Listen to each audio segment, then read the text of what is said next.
বয়স মাত্র 18। সদ্য সাবালিকা হয়ে পা রেখেছে বিয়ের পিঁড়িতে।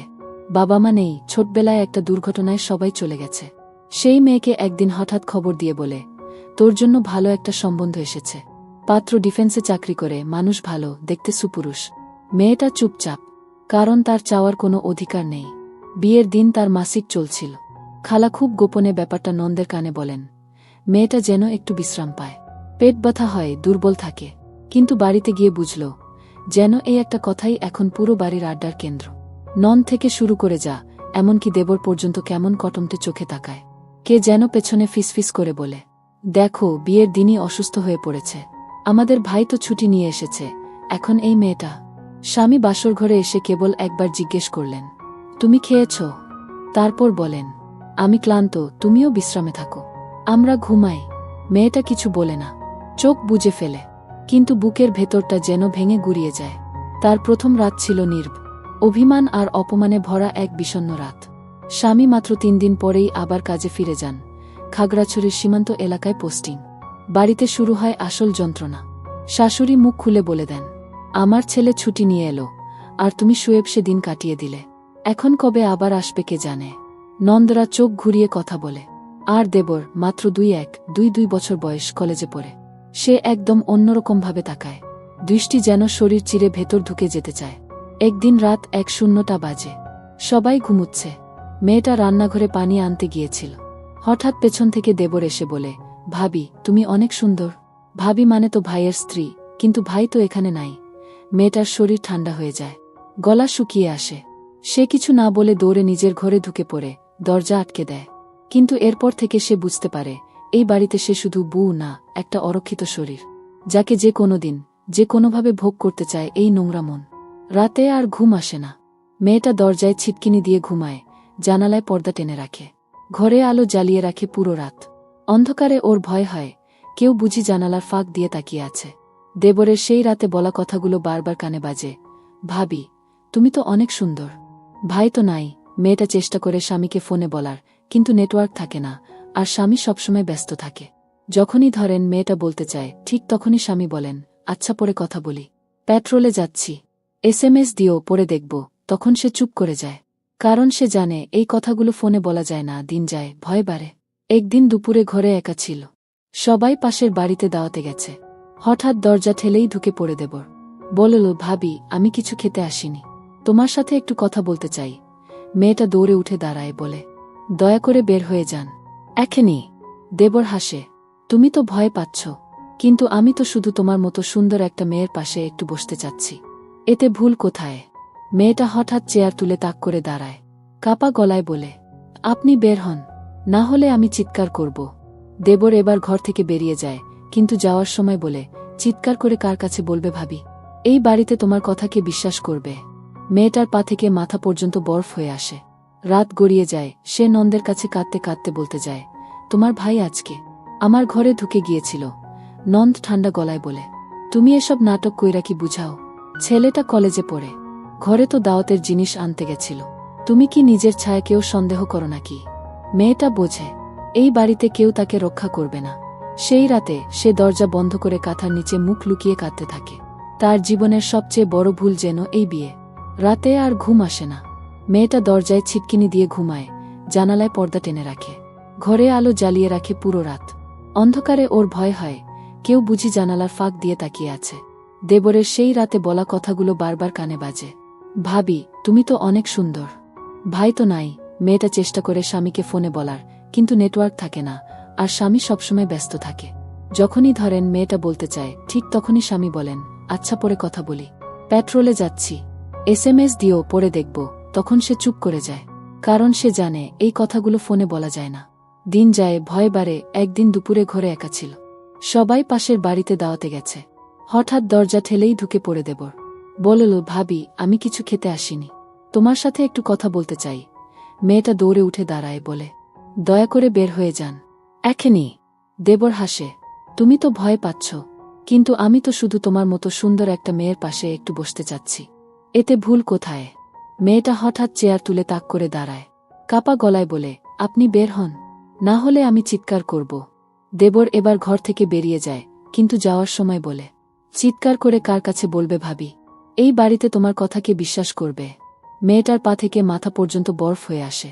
রাত গড়িয়ে যায়, সে নন্দের কাছে কাঁদতে কাঁদতে বলতে যায়, তোমার ভাই আজকে আমার ঘরে ঢুকে গিয়েছিল।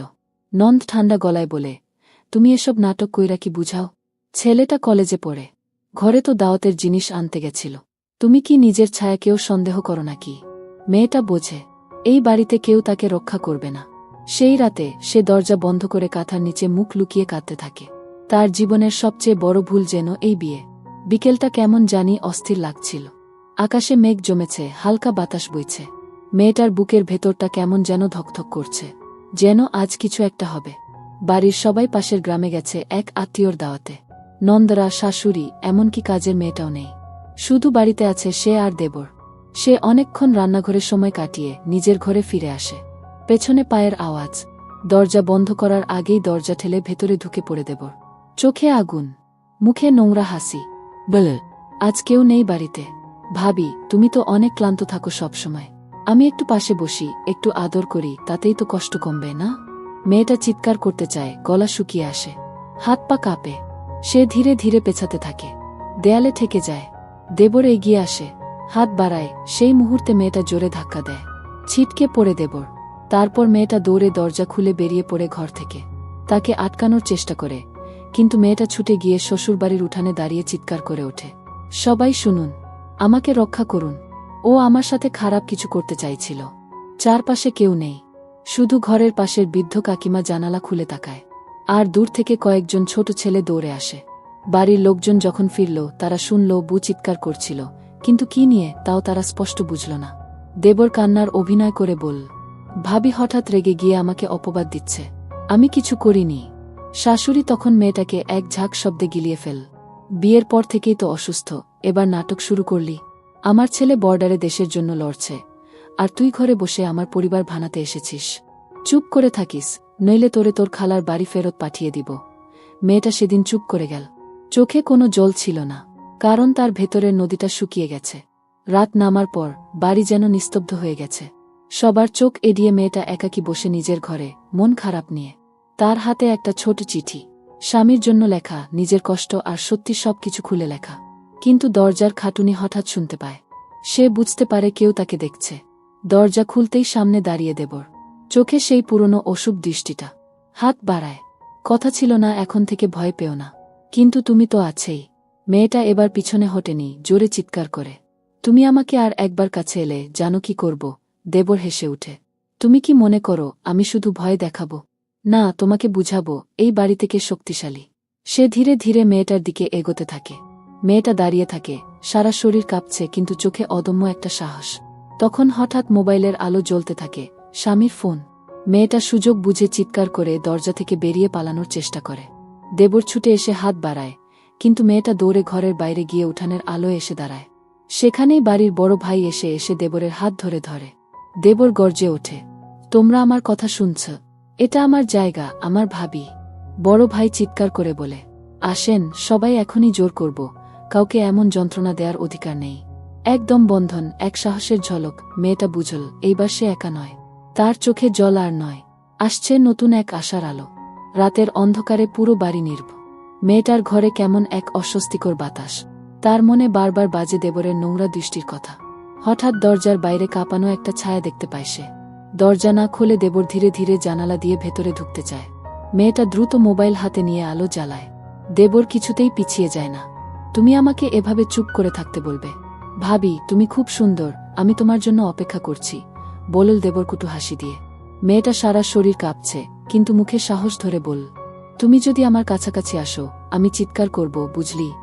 দেবর আরও কাছে এলো। হঠাৎ মোবাইল থেকে কড়া শব্দে স্বামীর ফোন কল আসলো। মেয়েটা সুযোগ নিয়ে চিৎকার করে দরজা খুলে দৌড়ে পালানোর চেষ্টা করল। দেবর ধাওয়া দিল, কিন্তু হঠাৎ ঘরের বাইরে বড় ভাই এসে দাঁড়িয়ে বল, দেখছি তুমি কি করছ, এতটুকু বোধ নেই তোমার? দেবর অতির আগে বড় ভাইয়ের দিকে আক্রমণ করল। দুজনের মধ্যে টানাটানি শুরু। মেয়েটা তখন থেকে বুঝল তার জন্য লড়াই শুরু হয়েছে। রাতের অন্ধকারে ঘরের কোণে মেয়েটা বসে কাঁপছে। তার হৃদস্পন্দন যেন বৃষ্টি পড়ার মতো ঝরছে। দেবরের কদমের শব্দ দূর থেকেই শোনা যাচ্ছে, ধীরে ধীরে, নিশ্চিন্তভাবে, যেন কোনো শিকারীর পা। মেয়েটা জানে সে কোনো পথ নেই পালানোর। দেবর ধীরে ধীরে তার দিকে এগিয়ে আসছে, চোখে নোংরা হাসি, মুখে অশ্রদ্ধার ছায়া। ভয় পাও না ভাবি, আমি তোমাকে কোনো খারাপ কিছু করব না। শুধু একটু কথা বলবো, বলছে দেবর। কিন্তু মেয়েটার ভেতর একটা আগুন জ্বলে। ভয়, লজ্জা এবং বঞ্চনার অমিল এক করুণ মিশ্রণ। তার গলা আটকে যায়, চোখে জল ধরে, কিন্তু সে জানে বাঁচার জন্য এখন লড়াই ছাড়া পথ নেই। দেবর আরও কাছে এসে ফিসফিস করে, তুমি যত লুকাও, তোমার দেহের ভাষা সব বলে দেয়। আমি জানি তুমি একলা, তোমার স্বামী দূরে, আর আমি এখানে তোমার জন্য। মেয়েটা চেষ্টা করে কণ্ঠস্বর চেপে রাখতে, কিন্তু চোখ থেকে অজান্তেই এক কাপ জল ঝরে পড়ে। তার মনে বাজে একটাই কথা, কিভাবে বাঁচব এই অভিশপ্ত বাড়িতে। রাত গভীর। মেয়েটা ঘুমাতে পারে না, চোখ পোকাতে চায় না। দেবরের নোংরা দৃষ্টির স্মৃতি এখনও তার মাথায় ঘুরে বেড়ায়। সে জানে আগামী দিনগুলো সহজ হবে না। সারা বাড়ি যেন এক বিশাল সঙ্গীর মতো তার ওপর নজর রাখছে, আর দেবর তার ছায়ার মতো পিছু ছাড়ছে না। প্রতিদিন সে যেন আরও এক ধাপ কাছে এসে বলছে, তুমি আমার, তুমি কেউ তোমার পাশে নেই। মেয়েটার মধ্যে ছোট্ট একটা আগুন জ্বলতে থাকে। ভয়ের মাঝে লুকিয়ে আছে বেঁচে থাকার একটা তীব্র ইচ্ছা। সে ভাবতে শুরু করে, কিভাবে নিজেকে রক্ষা করব, কিভাবে নিজের ঘরদুয়ারকে নিরাপদ করব। এক রাতে দেবর আবার ঘরের দরজায় কড়া নক করে। মেয়েটা জানে এবার আর পিছনে হটার জায়গা নেই। সে সাহস করে দরজা খুলে দেয়, মুখে মুখোশ লাগিয়ে নিজের ভয় ঢেকে রাখে। দেবরের চোখে কিছু একটা ধোঁয়াশা দেখতে পায়, হয়তো অবাক, হয়তো খেয়াল করছে যে সে আর ভয়ের চামড়া নয়। রাত গভীর। মেয়েটার ঘরটা নিস্তব্ধ, কিন্তু তার মনে ঝড়। একদিকে ভয় আর অন্যদিকে নিজের জন্য লড়ার অদম্য ইচ্ছে। দেবর আরেকবার এসে দরজায় ঠকঠক করে। তাকে সাড়া না দিলেও সে জানে এবার আর কোনো পলায়ন নেই। জোর করে দরজা খুলে দেয়। দেবর হাসে, কিন্তু এবার সেই হাসিতে অন্ধকার মিশে আছে। তুমি আর চুপ করে থাকতে পারবে না ভাবি, তোমাকে বুঝতে হবে, তোমার এই নিঃশব্দতা আমাকে দমন করতে পারবে না। মেয়েটার চোখে জল জ্বলে লেগে ওঠে এক অদ্ভুত দীপ্তি। সে হাত পাতায়, বুক ভেঙে ওঠার কষ্টকে চেপে ধরে, মুখে বলে, আমি ভয় পাচ্ছি, কিন্তু আমি হার মানতে চাই না। তুমি যতই আমাকে নিপীড়ন করো, আমি তার বিরুদ্ধে দাঁড়াব। দেবর একটু থমকে যায়, যেন সে না ভেবেছিল মেয়েটা এমন সাহসী হবে। তার চোখে ক্ষোভ আর অবিশ্বাসের ছাপ। তুমি যে সাহস দেখাবে এটা কেউ জানত না, সে ফিসফিস করে বল। কিন্তু মনে রেখো, এই বাড়ি আমার, আর তোমার বাঁচার কোনো জায়গা নেই। মেয়েটা কাঁপছে, কিন্তু এবার তার ভেতর এক অদম্য আগুন জ্বলে ওঠে। সে জানে নিজের জীবন বাঁচাতে হলে শুধু ভয় পেলে চলবে না। তার সাহসী মনোবল তাকে বলছে, লড়াই চালিয়ে যাও। রাতের অন্ধকারে তাদের মুখোমুখি লড়াই শুরু হয়, শব্দহীন, কিন্তু হৃদয়ের গভীরতম সংকট ও প্রত্যয়ের। মেয়েটার ভেতর থেকে উঠে আসা এক নতুন শক্তি। সেই রাতে মেয়েটা সিদ্ধান্ত নেয়, শুধু নিজের জন্য নয়, তার ভবিষ্যতের জন্য লড়াই করতে হবে। সে স্মৃতিপটে খুঁজি নিজের ছোটবেলার সুখের দিনগুলো, যেখানে সে নির্ভয়ে হেসেছে, চলেছে, স্বপ্ন দেখেছে। এই স্মৃতিগুলো তার মধ্যে এক অদ্ভুত শক্তি জাগিয়ে তোলে। আমি একা নেই, সে ভেবেছে, আমার স্বামী আছে, ভালোবাসা আছে, আর আমার নিজের বিশ্বাস আছে। এই জোরালো বিশ্বাসটাই আমাকে রক্ষা করবে। রাতের অন্ধকার কেটে যায়, স্নিগ্ধ ভোরের আলো ঝলমল করতে থাকে জানালার কাছে। মেয়েটার মনে জাগে এক নতুন আশার আলো। তাকে আর ভয় পেতে হবে না, তার জীবনের নিয়ন্ত্রণ তার নিজের হাতে নিতে হবে। প্রথমেই সে ছোট্ট একটি পরিকল্পনা করে, নিজের কিছু প্রয়োজনীয় জিনিস গোপনে সংরক্ষণ করবে, যাতে প্রয়োজনে দ্রুত বেরিয়ে আসতে পারে। সে জানে এমন কঠিন পরিস্থিতিতে লড়াই কঠিন, কিন্তু ইচ্ছাশক্তি শক্ত হলে অসম্ভব কিছু নেই। একদিন যখন বাড়ির সবাই বাইরে ছিল, মেয়েটা মোবাইল নিয়ে স্বামীকে ফোন করে। তার কণ্ঠে কাঁপন ছিল, কিন্তু চোখে ছিল দ্বিধা। আমি ঠিক আছি, কিন্তু এখানে আমার সমস্যা বাড়ছে। তোমার ছুটির দিনগুলোতে আমার খুব সাহায্য দরকার। স্বামী কিছু বুঝতে পারে না, কিন্তু মেয়েটার ভয় আর সংকট অনুভব করে দ্রুত ছুটির দিন বাড়ানোর ব্যবস্থা করার চেষ্টা করে। এদিকে দেবর লক্ষ্য করে মেয়েটার বদলানো আচরণ। সে বুঝতে পারে যে মেয়েটা আর আগের মতো দুর্বল নয়। তার এই নতুন আত্মবিশ্বাস দেবরের রাগ আরও বাড়িয়ে তোলে। দেবর পরিকল্পনা করে এবার আরও কঠোর হবেন।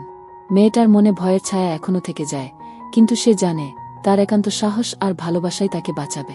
সে নিজের মধ্যে এক অদ্ভুত শক্তি খুঁজে পায়, যেটা তার আগেও কখনো ছিল না। দিন কেটে যাচ্ছে, কিন্তু মেয়েটার জীবনে একটুও স্বস্তি নেই। দেবরের চোখ আর মন যেন তার ওপর পাহারা দিচ্ছে। আর মেয়েটা জানে তার স্বাধীনতার পথ যতই কঠিন হোক, সে হাল ছাড়বে না। একদিন রাতে মেয়েটার মোবাইলে স্বামীর ফোন আসে। তার কণ্ঠে মিশে থাকে অনেক ভালোবাসা আর দুঃখ। আমার ছুটির দিন বাড়ানো হয়েছে, তুমি আমার কাছে এসো, আর আমি তোমাকে রক্ষা করব, বলল স্বামী। মেয়েটার চোখ ভরে আসে, সে বুঝতে পারে এবার তার জীবনে নতুন আলো আসছে। কিন্তু দেবরের চোখ এ কথা মেনে নিতে পারছিল না। সে আরও ঘোর কঠোর হয়ে উঠল। তুমি কোথাও যেতে পারবে না, তুমি আমার ঘরের মেয়েই থাকবে, বলে ভয় দেখানোর চেষ্টা করে। মেয়েটা তখন সাহস করে প্রতিবাদ করে, আমার স্বামী আসবে, আর তোমার সব অপকর্মের বিচার হবে। এই কথায় দেবরের রাগ চর্মে ওঠে। সে হুমকি দেয়, কিন্তু মেয়েটা জানে এখন তার পাশে তার স্বামী আছে, তাই সে ভয় পায় না। স্বামীর আগমনের দিন কাছাকাছি আসছে। মেয়েটার মনে এক অদ্ভুত আশ্বাস জাগে। সে জানে এই লড়াই শেষ হবে, আর সে তার জীবনের স্বাধীনতা ফিরে পাবে। স্বামীর ছুটি শেষ হয়ে ফিরে এলো। ছেলেটি যখন বাড়িতে প্রবেশ করল, সারা বাড়ি যেন নতুন জীবন পেল। তার চোখে ছিল মায়া, হৃদয়ে ছিল প্রেরণা। সে দেখল তার স্ত্রী ভয় পেয়ে ঘর ছেড়ে পালানোর চেষ্টা করছে। স্বামী বুঝতে পারল মেয়ের কষ্ট, আর বুঝতে পারল যে দেবরের কুপ্রবৃত্তি লুকিয়ে থাকবে না। সে হঠাৎ করেই বাড়ির বাকি সদস্যদের সামনে বিষয়টা তুলে ধরল। আমার স্ত্রী যে কষ্টে আছে, সেটা আমি আর চুপ করে থাকতে পারি না। দেবরের এই ব্যবহার মেনে নেওয়া হবে না। আমি তাকে শিক্ষা দিতে চাই, যেন আর কেউ কারো প্রতি এমন অসভ্য হতে না পারে। বাড়ির সবাই হতবাক। কেউ কেউ লজ্জিত, কেউ কেউ বেজায় ভয় পায়। কিন্তু স্বামী দুই থাকল। একদিন দেবরকে সবাইকে সামনে করে সতর্ক করে বলো, তুমি যদি আর এমন অপকর্ম করো, তবে তোমাকে কঠোর শাস্তি পেতে হবে। আমার স্ত্রী আমার পরিবারের মর্যাদা। তোমার কাছে সে নয়, সে আমার প্রাণ। দেবর ভয় পেয়ে গেল, কারণ সে জানে এইবার তার খেলায় শেষ। সে বুঝল সে হারিয়েছে, আর অন্য কেউ আর তার সঙ্গে সম্পর্ক রাখতে চাইবে না। মেয়েটার চোখে আনন্দের জল ঝরে পড়ল। সে বুঝল তার জীবনে আসছে নতুন আলো, যেখানে সে নিরাপদ, সুখী হতে পারবে। দেবরের কুপ্রবৃত্তির বিরুদ্ধে স্বামীর দুই প্রতিরোধে পুরো বাড়ি শান্ত হয়ে যায়। অন্ধকার যতই ছিল, সূর্যের আলো তার হার মানে। মেয়েটার জীবনে আসে এক নতুন সকাল, যেখানে তার হাসি ফিরে আসে। স্বামী তার পাশে থেকে সব সময় সাহস দেয়। আমি তোমার সঙ্গে আছি, তোমার জন্য লড়াই করব, সে বারবার বলে। মেয়েটার মনে আশা জাগে, আমি আর একা নই, ভালোবাসা আমাকে শক্তি দিচ্ছে। দিনের আলোয় তারা একসাথে নতুন স্বপ্ন গড়ে তোলে, যেখান থেকে শুরু হয় তাদের নতুন জীবন, যেখানে নেই ভয়, নেই অবজ্ঞা। শাশুড়ি ও অন্যরা ধীরে ধীরে বদলে যায়, যখন তারা দেখেন মেয়েটা নিজের অধিকার নিয়ে দাঁড়িয়ে। একদিন সন্ধ্যায় তারা বাগানে বসে আকাশের দিকে তাকায়। স্বামী বলে, যে যন্ত্রণা তুমি সহ্য করেছ, আমি সেটা কখনো বুঝতে পারব না, তবে আমি চেষ্টা করব তোমাকে সুখী করতে। মেয়েটা হেসে বলে, আমি চাই তোমার হাত ধরে নতুন পথে হাঁটতে, যেখানে আমরা একসাথে সব বাধা জয় করব। তাদের ভালোবাসা যেন নতুন এক অধ্যায়ের সূচনা। সেই ভালোবাসা যুদ্ধে জিতেছিল, আর দুঃখকে হারিয়েছে।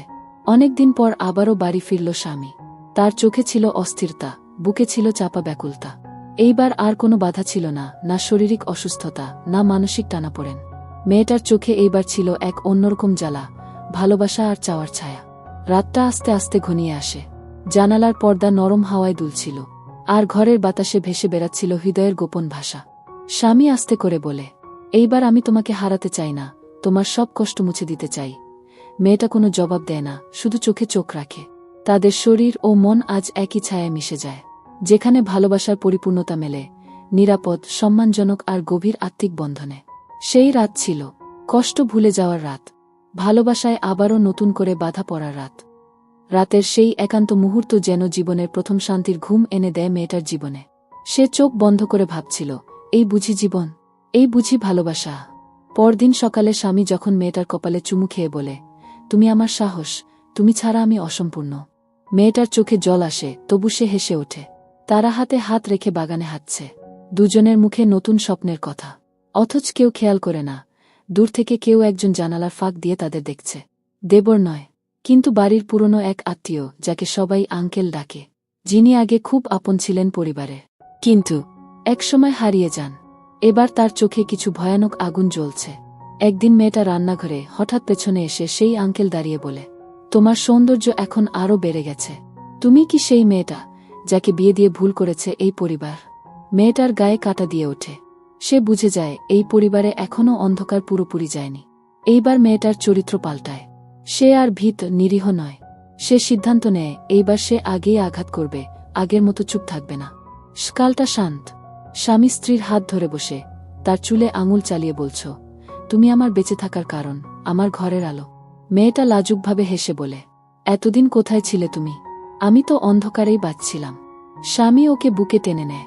সেই মুহূর্ত যেন সময় থেমে যায়। কিন্তু দেয়ালের ওপাশে দাঁড়িয়ে কেউ দাঁত চেপে দাঁড়িয়ে আছে। সে দেখছে কিভাবে তার বড় ভাইয়ের প্রতি মেয়েটা ভালোবাসায় ভরে গেছে। সে যেন ভুলতেই পারছে না, এই মেয়েকে একদিন সে স্পর্শ করতে চেয়েছিল, তার দৃষ্টিতে খেলতে চেয়েছিল। আজ সেই মেয়েটা তার চোখের সামনে অন্য পুরুষের, তাও তার নিজের ভাইয়ের ঘনিষ্ঠ হয়ে উঠছে। তার ভেতরে ঘৃণা, জ্বালা, এক ধরনের পাগলামি জন্ম নিতে শুরু করে। সে ভাবে, আমি যদি না পাই তাহলে কেউই পাবে না। এদিকে সেই আঙ্কেল নামের ছায়াময় চরিত্র চুপচাপ দেখে যাচ্ছে সবকিছু। একদিন হঠাৎ দেবরের সঙ্গে তার দেখা হয়ে যায়। দুজনের চোখে চোখ পড়ে। আঙ্কেল হেসে বলে, তুমি চাইলে আমি সাহায্য করতে পারি, তুমি যদি আমার পথে আসো। দেবরের মনে সন্দেহ জাগে, এই লোকটাও ওর পেছনে। তবু সে ভাবে, হয়তো আমার হাত দিয়ে এই খেলাটা খেলিয়ে নেবে, আর শেষে সব নেবে নিজেই। এখন গল্পে তৈরি হয় ভয়ঙ্কর এক ষড়যন্ত্রের ছায়া। একদিকে স্বামী স্ত্রীর গভীরতা, অন্যদিকে দেবর আর আঙ্কেলের অশুভ জোট। রাত গভীর। মেয়েটা জানে না সে এখন কি ভয়ঙ্কর ছায়ার নিশানায়। আঙ্কেল ও দেবর দুজনেই নিজেদের মতো করে মেয়েটাকে ভাঙতে চায়। একজন চায় দখল, আরেকজন চায় প্রতিশোধ। কিন্তু এইবার মেয়েটা সেই আগের ভয় পাওয়া কিশোরী নেই। সে শক্ত, সে ধৈর্যশীল, সে জানে কখন কিভাবে আঘাত করতে হয়। মেয়েটা নিজের ফোনে গোটা বাড়িতে গোপন ক্যামেরা বসিয়ে রাখে। তাকে সন্দেহ হয়েছিল আঙ্কেলের অদ্ভুত নজর আর দেবরের পরিবর্তিত আচরণ। পরদিন দুপুরে আঙ্কেল একা পেয়ে ঘরে ঢোকে মেয়েটার। কিন্তু যেই সে মেয়েটার কাছে আসে, মেয়েটা উচ্চ স্বরে চিৎকার করে, এক পা এগোলে ভিডিও ভাইরাল হয়ে যাবে, সব শেষ তোমার। তারপর দরজার বাইরে দাঁড়িয়ে থাকা স্বামী, এক আত্মীয় ও একজন স্থানীয় সাংবাদিক সেই চিৎকার শুনেই ছুটে আসে। মেয়েটা তখন জানালার পেছনে লুকিয়ে থাকা ক্যামেরা দেখিয়ে দেয়। ভিডিওতে দেখা যায় আঙ্কেল কেবল একা নয়, দেবরের সঙ্গেও গোপনে মেসেজ চালাচালি করেছে। সব প্রমাণ হাতে আসে। পরিবারের সবার সামনে তাদের মুখোশ খুলে পড়ে। স্বামী চোখে জল এনে বলে, তোমার প্রতি অন্যায় হয়েছে, তবু তুমি মাথা নত করনি। তুমি আমার গর্ব, তুমি আমার জীবন। দেবরকে পরিবার থেকে বের করে দেওয়া হয়। আঙ্কেলের বিরুদ্ধে মামলা হয়। এইবার মেয়েটা চোখে চোখ রেখে বলে, যারা আমাকে ভাঙতে চেয়েছিল তারাই আজ ভেঙে গেছে। বহুদিন পর তারা দুইজন ছাদে বসে। মেয়েটা চুপচাপ আকাশের দিকে তাকিয়ে বলে, ভেবেছিলাম জীবন শেষ, কিন্তু তুমি এসে আমায় নতুন জীবন দিলে। স্বামী ওর কপালে চুমু খেয়ে বলে, তুমি নিজেই নিজের জীবন ফিরিয়ে এনেছ। তুমি শুধু একজন স্ত্রী না, তুমি এক যোদ্ধা। আকাশে তারা জ্বলছে, আর ঘরের ভেতর একটুকরো শান্তি, ভালোবাসা আর সম্মান। একটি মেয়ের জেতা জীবনের